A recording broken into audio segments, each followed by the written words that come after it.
স্বৈরাচার শেখ হাসিনা দীর্ঘদিন ক্ষমতায় থাকবার জন্য আয়নাঘর তৈরি করেছে, আলেমদের প্রতি জুলুম করেছে, তাদের হাত থেকে ভ্যান চালকও ছাড় পায় নাই। যারা হক কথা বলেছে তাদেরকেই তারা মেরেছে। কথা বলেন ঠিক কিনা? আল্লাহ বলতেছে, জালেম জুলুম করে বাঁচতে পারবি না, তোর ফাঁসির রায় হবে। কথা বলেন ঠিক কিনা? ফাঁসির রায় হয় না আজকে। এটা বাঙালি জাতির প্রাণের দাবি ছিল, স্বৈরাচার শেখ হাসিনার ফাঁসির রায় হোক। কথা বলেন ঠিক কিনা? শুধু ফাঁসির রায় হলে চলবে না, এটা কার্যকর করতে হবে। কথা বলেন ঠিক কিনা? এক হাসিনাকে ফাঁসির দড়িতে ঝুলান, 50 বছরে বাংলার জমিনে আর হাসিনা জন্ম নেবে না। কথা বলেন ঠিক কিনা? আজকে অপরাধ করে পার পেয়ে যাচ্ছে, তাই তো ঘরে ঘরে হাসিনা জন্ম নেওয়ার স্বপ্ন দেখতেছে। কথা বলেন ঠিক কিনা? খালি ফাঁসির দড়িতে ঝুলিয়ে দেখেন, হাসিনার জন্ম নেবে না। কথা বলেন ঠিক কিনা? সব ঠিক হয়ে যাবে। আমরাও সোচ্চার হয়েছি, যেখানে অপরাধ হবে, অন্যায় হবে, আমরা গর্জে উঠবো আপন শক্তিতে। রাজি আছি না নাই? কারণ এটি 90% মুসলমানের দেশে, মানুষের প্রতি জুলুম করা যাবে না। আপনারা রাষ্ট্র পরিচালনা করবেন, কোনো সমস্যা নেই, আপনাদের ভুল হবে আমরা বলবো, এটা আমাদের অধিকার, এটা আমাদের স্বাধীনতা। কথা বলেন ঠিক কিনা? কারণ দেশ তো কারো কাছে বিক্রি করা হয় নাই। করেছেন? আপনি যা কিনেন, প্রতিটা পণ্য কিনতে গেলেই ট্যাক্স নেয় কি নেয় না? আপনার টাকা দিয়ে পুলিশ চলে, সরকার চলে, সব চলে। আপনাকে আয়না ঘর তৈরি করে আপনাকে গুম করবে, খুন করবে, এটা তো মেনে নেওয়া যায় না। এটাকে কোনো স্বাধীনতা বলে না। কথা বলেন ঠিক কিনা? এই জন্য আপনাকে আমাকে দেশপ্রেম থাকতে হবে। দেশপ্রেম, সত্যিকারের দেশপ্রেমিক তো তারাই দেশের টাকা চুরি করবে, বসে থাকতে পারবে না। কথা বলেন ঠিক কিনা? যেমন হযরতে ওমর রাদিয়াল্লাহু তাআলা আনহু কেমন রাষ্ট্রপ্রধান ছিলেন, আর জনগণ কতটা সজাগ ছিলেন যে দেশের টাকা বের খাবেন আপনি, এত সস্তা না। সাইয়েদনা হযরতে ওমর রাদিয়াল্লাহু তাআলা আনহু একদিন খুতবা দিবেন, জুমার দিন খুতবা দিবেন, মেহরাবের উপর দাঁড়িয়ে গেছেন। একজন নাগরিক হুট করে ওমর রাদিয়াল্লাহু তাআলা আনহুকে ডাক দিয়ে বলছে, খলিফাতুল মুসলিমিন, আপনি খুতবা দেবেন না, আপনি জায়গায় বসে পড়ুন। ওমর রাদিয়াল্লাহু তাআলা আনহু রাগ করলেন না, জায়গায় বসে পড়লেন। ওই নাগরিককে উদ্দেশ্য করে বললেন, কি সমস্যা তোমার? কেন আমাকে খুতবা পড়তে নিষেধ করেছো? ওমর রাদিয়াল্লাহু তাআলা আনহু বলার পরে ওই নাগরিক খলিফাতুল মুসলিমিন রাষ্ট্রপ্রধানকে উদ্দেশ্য করে বলছে, কয়েকদিন পূর্বে বাইতুল মাল থেকে প্রত্যেককেই শীতের বস্ত্র আপনি দিয়েছেন, আমিও তো এই দেশের নাগরিক, আমিও একটা পেয়েছি, সবাই একটি করে চাদর পেয়েছে। আপনি রাষ্ট্রপ্রধান, আজকে যখন আপনি জুমার খুতবা দেবেন, আপনি দাঁড়িয়েছেন, আপনার গায়ে কেন 2টা চাদর? নিঃসন্দেহে চুরি করেছেন মনে হয়, আপনি চুরি করেছেন মনে হয়।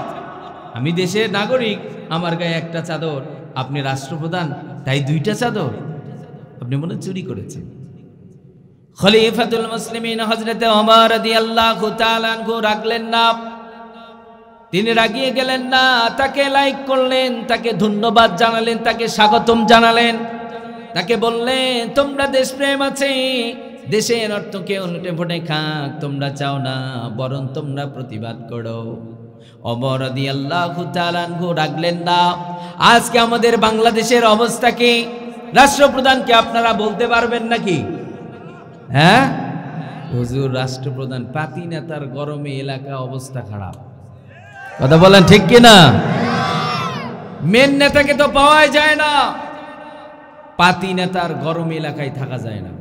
কথা বলেন ঠিক কিনা? এই কথাগুলো কেন বলছি? এগুলো সত্যি খুবই দুঃখজনক ব্যাপার। আমার এলাকায় কিছু পাতি নেতা, মাঝে মধ্যে আমরা তো একটু কথা বলি, এই পৃথিবীতে কিয়ামত পর্যন্ত কিছু মানুষ থাকবে, মরণের ভয় ডর তাদের হৃদয়ের মধ্যে থাকে না, তারা সব সময় আল্লাহর কথা বলেন। কথা বলেন ঠিক কিনা? যেমন আমাদের শহীদ কোরআনের পাখি আল্লামা বলে গিয়েছেন, জীবন দিয়েছেন, পিছিয়ে হটেন নাই। কথা বলেন ঠিক কিনা? কথা বলেন ঠিক কিনা? আমাদেরকে বলতে, হুজুর কথা সাবধানে বলবেন, আমাদের সরকার কিন্তু আপনাদেরকে খাওয়ায়। আমাদের সরকার কিন্তু আপনাদেরকে রাস্তা দিয়েছে, ওনারাই নাকি আমাদেরকে খাওয়ায়, ওনারাই রাস্তা চুরি করুক, বাটপারি করুক, মানুষ খুন করুক, বলা যাবে না। কিন্তু ওমর রাদিয়াল্লাহু তাআলা আনহু প্রতিবাদ করলেন না, তার প্রশংসা করলেন। তাকে বললেন, তুমি জানতে চেয়েছো আমার গায়ে কেন 2টি চাদর? আমি বলছি। ওমর রাদিয়াল্লাহু তাআলা আনহু তার ছেলে আব্দুল্লাহকে ডাক দিয়ে বললেন, আব্দুল্লাহ তুমি একটু দাঁড়াও, আমার শরীরের মধ্যে কেন 2টা চাদর? আমার নাগরিকেরা মনে করেছে আমি দুর্নীতি করেছি, আমার নাগরিকের হককে নষ্ট করেছি। আব্দুল্লাহ জায়গায় দাঁড়িয়ে গেলেন, সকল মুসল্লিকে উদ্দেশ্য করে বললেন, আপনারা তো এই দেশের নাগরিক, আপনারা একটি করে চাদর পেয়েছেন, আমিও একটি করে চাদর পেয়েছি, আমার বাবার অধিকার আছে, আমার বাবাও একটি চাদর নিয়েছে। কিন্তু আজকে যখন খলিফাতুল মুসলিমিন, অর্ধজাহানের খলিফা, অর্ধজাহানের রাষ্ট্রপ্রধান হযরত ওমর রাদিয়াল্লাহু তাআলা আনহু যখন খুতবা দেবার জন্য মসজিদের দিকে রওনা করলেন, আমার বাবার শরীরের দিকে তাকিয়ে দেখলাম শরীরটা জীর্ণ শীর্ণ দেখা যায়। অর্ধজাহানের খলিফা শরীরটা সুন্দর মতো আবৃত হচ্ছে না। আমার বাবার চাদরটা শরীরের মধ্যে জড়ালেন। আমার বাবাকে বললাম, বাবা তুমি একটা কাজ করো, আবার চাদরটা তোমাকে আমি হাদিয়া দিয়ে দিলাম, আবার চাদরটাও তোমার শরীরের মধ্যে জড়িয়ে নাও। সুবহানাল্লাহ। আব্দুল্লাহ বললেন, আপনারা চিন্তিত হবেন না, আপনারা বিচলিত হবেন না, আমার বাবা দুর্নীতি করে নাই, আপনাদের হক নষ্ট করে নাই, আপনারা একটি করে চাদর পেয়েছেন, আমার বাবা একটি পেয়েছে, আমিও একটি পেয়েছি, আবার চাদরটা আমার বাবাকে আমি হাদিয়া দিয়ে দিয়েছি। সুবহানাল্লাহ।